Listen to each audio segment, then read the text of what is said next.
Welcome back to another technical deep dive here in the debug zone.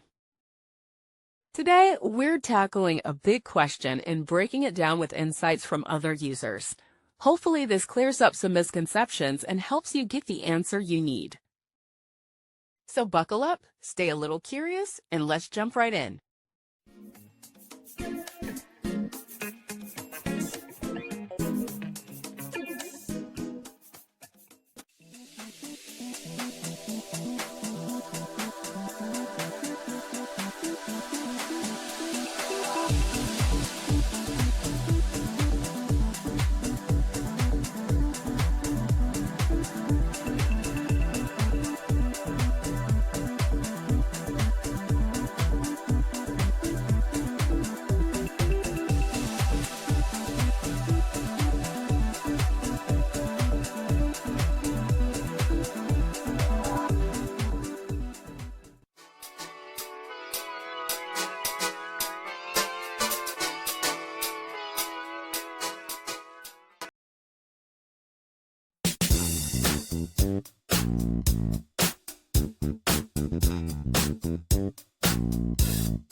And that's a wrap.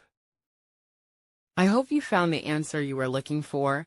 If you did, take a second to hit that subscribe button. It really helps out. And let me know in the comments which solution worked best for you.